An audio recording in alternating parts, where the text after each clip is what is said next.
between me and my wife, we have enough paranormal experiences to probably fill up a couple of novels. We have experience with most things we talk about, but not everything we talk about.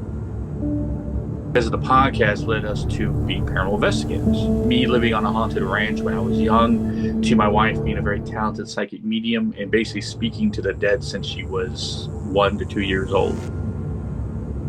We've been able to help out a lot of people with her abilities and in my abilities. Her abilities have grown over time to where it is now. And now there seems to be nothing she can't do. Her main focus, I guess the gift of all her gifts, is remote viewing. She can find anyone, anywhere, alive or dead, doesn't matter. All you gotta do is show them a picture and she knows exactly where they are and what they're doing. It helps a lot in our investigations, cases that we have done. I think we're up to 57 home cases total. Families and individuals we've helped over our time. She remote views into their home, tells me what's there, what to look for, what we're dealing with. In September of 2020, my ability awoke or came to me. And when I say unique, I mean unique because I have yet to meet anyone exactly like me. It started in my hands. What started happening is that it started the sensation like when your hand goes to sleep. And it would start in the middle of my hand and spread out through my fingers. I was feeling the energy of the dead. That's what I was feeling. Like a human EMF detector. It became something more.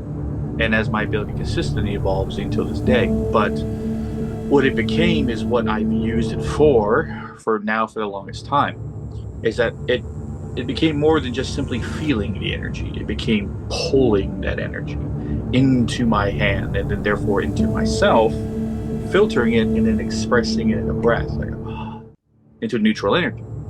Because I learned to figure out that when my left hand charges, I call this sensation charging. That tells me it's a positive spirit around, a human spirit, my left hand. When my right hand charges, something negative, something evil.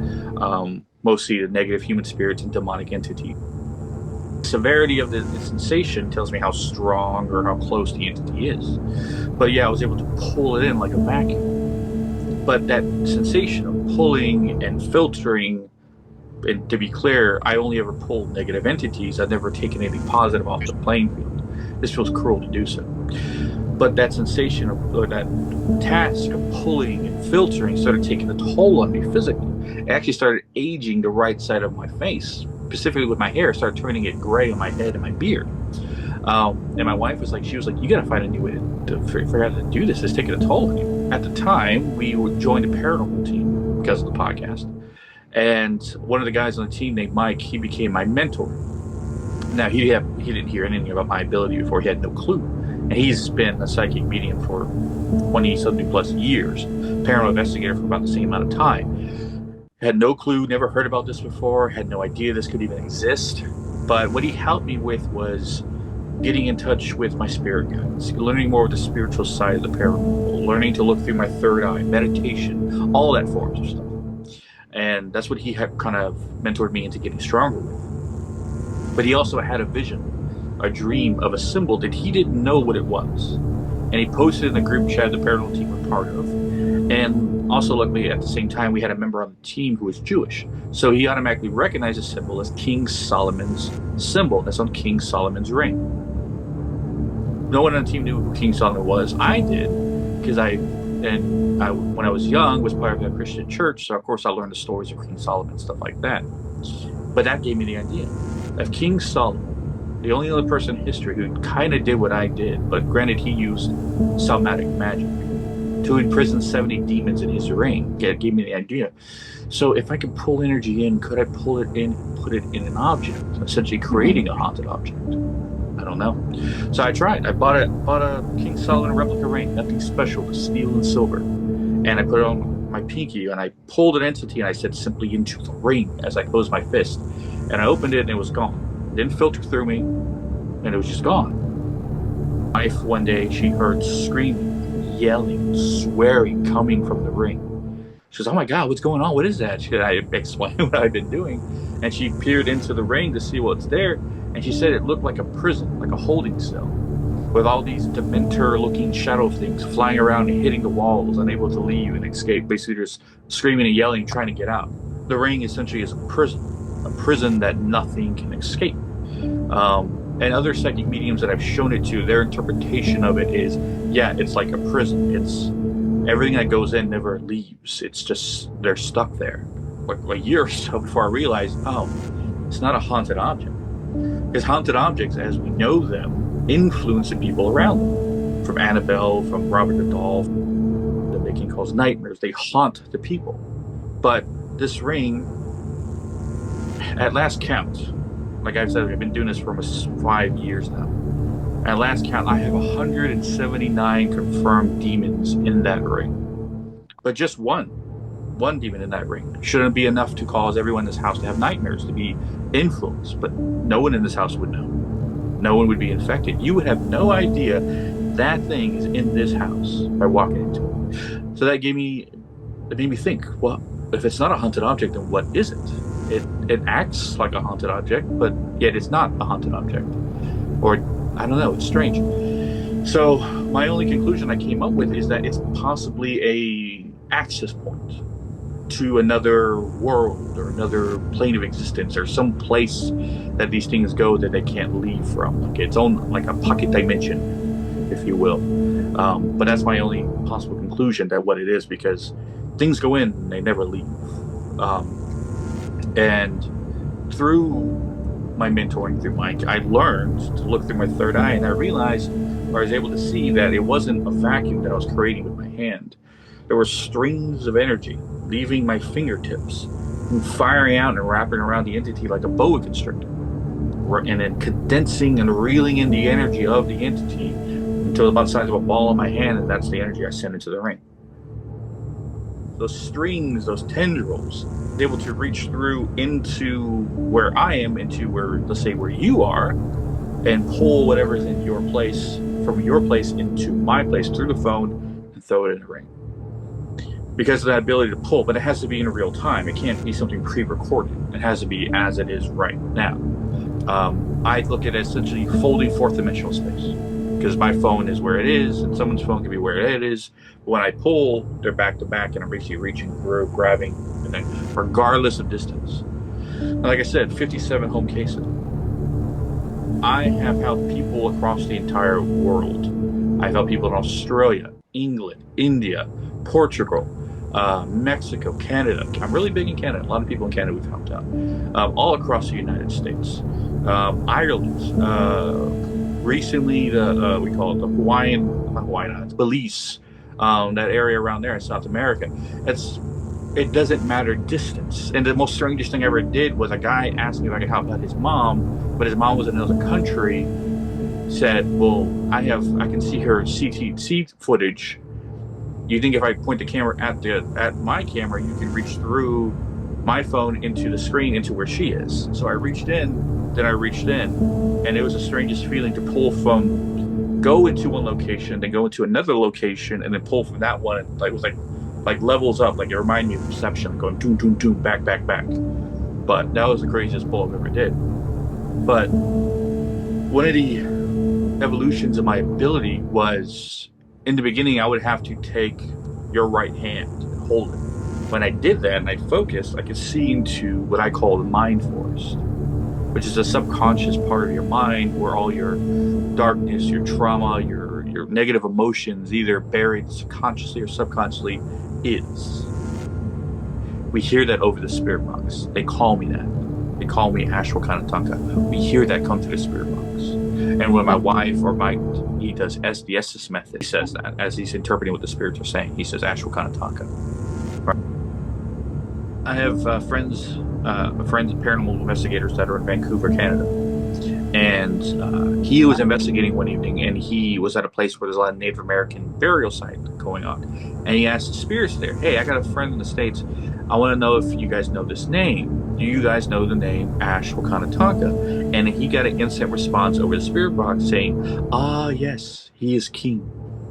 His system pursuit right now is to get in touch with a Native American elder or somebody who knows Native American legends and stuff like that, who can possibly give me some insight. But yeah, I have come up short on that journey. every single time. It's the most elusive club that I've ever tried to get into, is to speak with a Native American elder.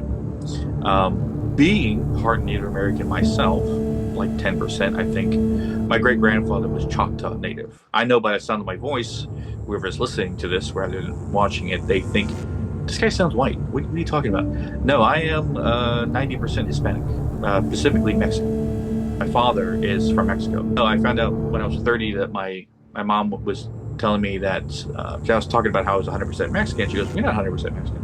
I go, "What are you talking about?" She's like, "I'm not 100% Mexican." I'm like, then what else is mixed with us? She goes, "Native American." My grandfather was Choctaw Native, where she will put a bag of positive energy around the negative entity, kind of scoop it up, and then huck it into the ring. She's taken down some very strong things. Another woman we've come to find who has that same ability, but she literally has to grab them and then, of course, like, and then shoot them into the ring. We're actually helping her get strong with her abilities, but we've only met a few people who even have the capability of doing so, and let the capability of going into the ring safely. It does have a name. It's not just a ring. And then after I thought about it for a while, I was like, I got the perfect one, which is Latin for no escape, place with no escape. But the tendril, the ability allows me to go in people's mind first, allows me to go into the ring, and I can see what it's in there. I can hear what it sounds like. I've heard them speak, and I know what they look like. Demons, yes, they look almost as they're portrayed in films, but not exactly. Some of them are different. But the one thing that's been consistent that I haven't seen in film or shows is that the higher the rank of demon, the more designs they have in their skin, carvings or branding, like tattoos. And the higher the rank, the more designs they have in their flesh, like gangs in the like more you higher in the rank you're in the gang, the more tattoos you have. So I guess in the demonic hell gang, the more designs you have, the higher the rank you are, because the higher rank guys have the most. Lower level ones that I've taken down before, maybe a sleeve, maybe a design against their chest. And when they speak, it's not like a consistent scream or a hiss or like any like a growl. It's almost like a whisper or a very low toned frequency voice. Sometimes it sounds like if a tree could talk, like wood bending as they speak, or the dirt moving as they talk, or air blowing as they speak at the same time.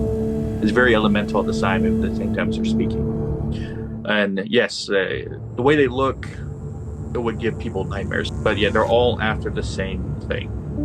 They hate humanity, and they hate us with a passion. But the one thing they love about humanity is our negative emotions. They feed on it like a drug. The more you give them, the stronger they want to stay. Hence why they get very violent when they get pushed away from their source of their drug. And why oppression cases or possession cases get very bad. But oppression cases are a dime a dozen. There's a lot more oppression cases out there than there is possession cases.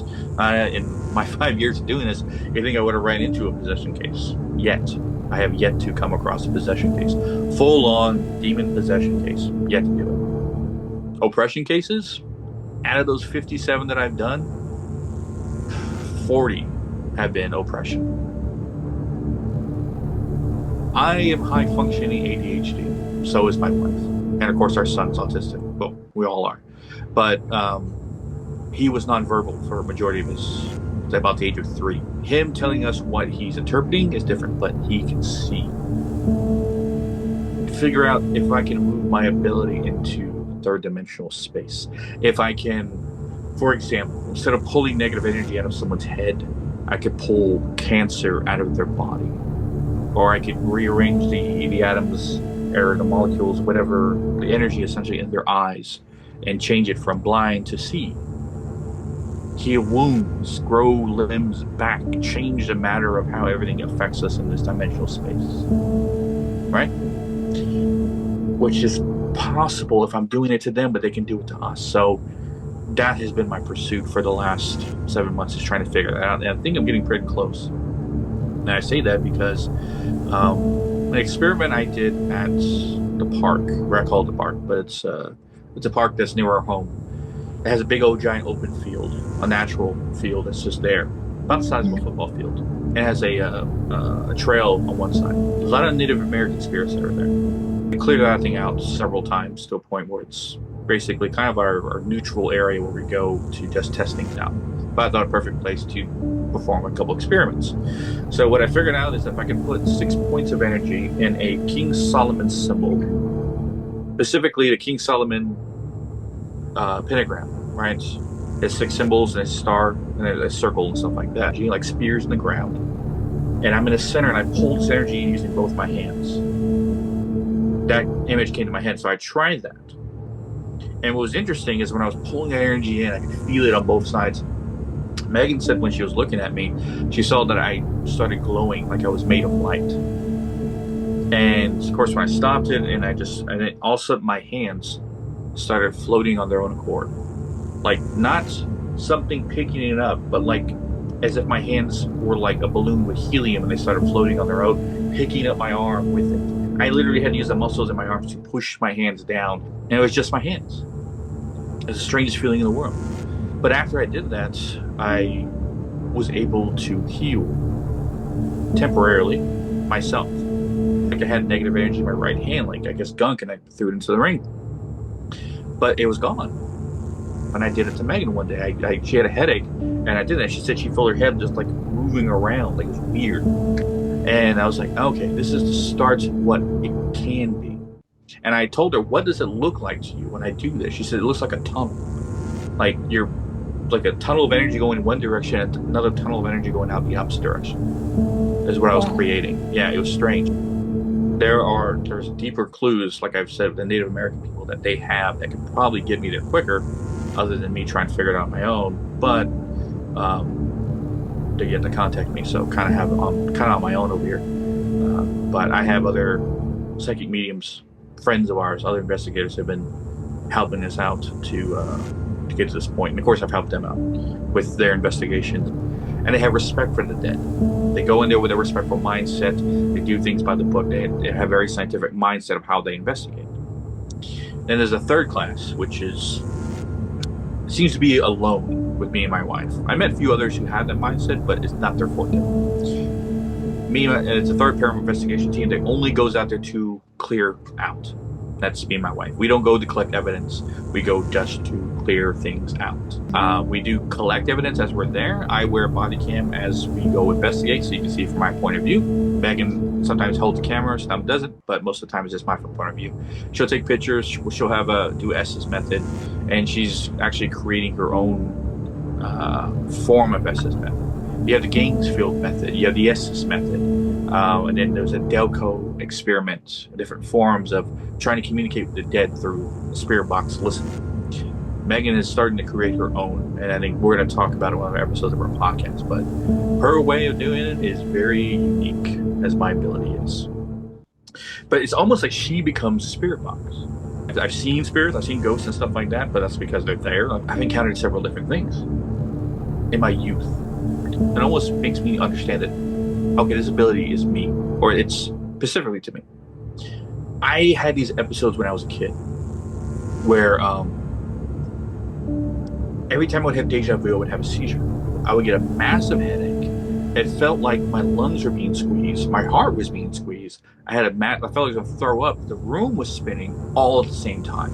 It almost happened like every single day to multiple times a day between 16 and 17, to a point where my mom had to take me to go get checked out. They checked my brain, nothing wrong. And it faded away entirely when I was 20.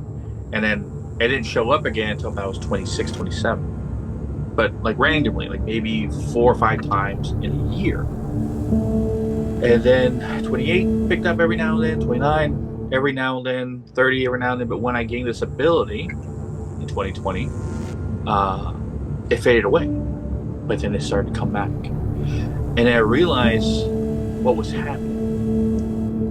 When I turned 28, I feel like I always say my mind expanded. But really what happened is I just wanted to learn more. And that's why I became fascinated with quantum mechanics and quantum theory, especially the multiverse. I was interested in that. I think I bought a book by Hugh Everett. And I was reading about that, his theories of the multiverse and all that stuff. And especially with the one with Sean Carroll. But I didn't really start learning everything I can about quantum mechanics until about, I would say, middle of last year. So I really focused into it. But what I come to figure out is that when I would have the episodes after I had this ability, I could see clearly now what was going on. And then every time I would have these episodes, I also would get memories of a life I'd never lived. But they were different versions of myself. And that's when I figured it out. Oh, these episodes of deja vu, they're not deja vu. Essentially what's happening is that I'm colliding with other versions of myself throughout the multiverse. That's what that sensation feels like, that massive amount of pain, that like discombobulation, that surge of electricity shoots off my head and causes my entire system to haywire, right? But when we do that, we gain memories. But as my ability advanced, as I pursued it, as I got stronger with it, the episode stopped happening. And then I come to the conclusion, because I've had an episode in about 2 years now, that I must be the prime version of myself. Went to Mexico with my dad just to see where he grew up, in a little village outside Zacatecas. And we went around there, spent some time in Mexico City, and we went to Mexico City to visit one of his cousins. He had an apartment in Mexico City. And we were staying there just, I guess, for the night while we were hanging out with him. And the phone rings, and I see my dad's cousin's wife answer the phone, and she's like upset, like she doesn't want to talk about who it is. And of course, my dad's cousin shows, he picks up the phone and stuff like that. They're talking, and he hangs up and asks my dad, what was that about? And has a cousin that would have come over to see him, that is members of the cartel, that would have met me. If you want to hang out or something like that, come down to Mexico, I'll take care of you, right? And there might have been something that might have happened to me to make me go down there, therefore join up with them, and then I became who I was at that time. There is a version of myself out there that's very evil throughout the multiverse. This ability of mine has aspects to it that I've yet to even comprehend. If I can, it's more than just a weapon against demons and dark entities. It's actually a tool that can be used to help people as much as I can with the supernatural as I possibly can with the physical. I must be the prime version of myself. I must be prime Isaac. All other versions of throughout myself, throughout the multiverse, come through me. It's almost like a whisper.